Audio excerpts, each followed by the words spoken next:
Hello बच्चों, so let's see the question.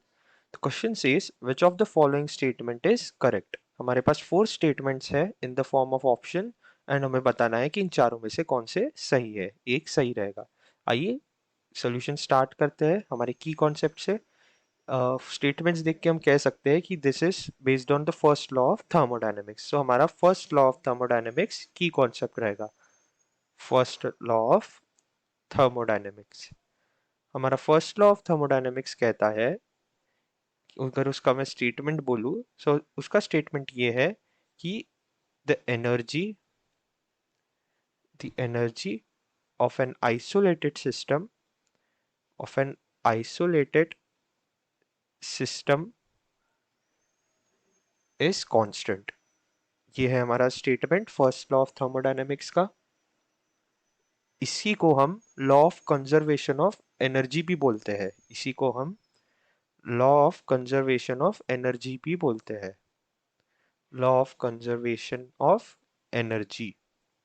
Law of conservation of energy हम सब जानते हैं क्या होता है कि energy can neither be created nor be destroyed, it can only be transferred in different states. So ये था law of conservation of energy. Now अगर इसका मैथमेटिकली हम बात करें, सो लॉ ऑफ कंजर्वेशन, तो फर्स्ट लॉ ऑफ थर्मोडायनेमिक्स को हम लिखते हैं कि del U is equal to Q plus W. del U होता है हमारा change in internal energy, Q is the heat exchange and W is work done. सो अब हम स्टेटमेंट्स पढ़ लेते हैं. स्टेटमेंट ए कहता है कि the energy can be created. ये स्टेटमेंट गलत हो जाएंगे क्योंकि ये स्टेटमेंट हमारे law of conservation of energy को कॉन्ट्राडिक्ट करता है, which says that energy can neither be created nor be destroyed. अब ऑप्शन बी कहता है कि according to the first law of thermodynamics the energy of an isolated system is not constant. ये भी गलत हो जाएगा क्योंकि जैसे कि मैंने बताया energy is constant.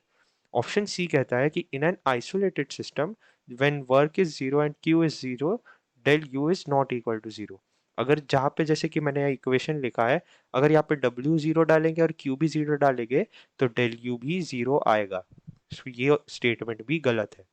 Option D कहता है कि del U is equal to Q plus W will only depend only on initial and final state. यहाँ पे डेल यू यानी change in internal energy, this is a state function.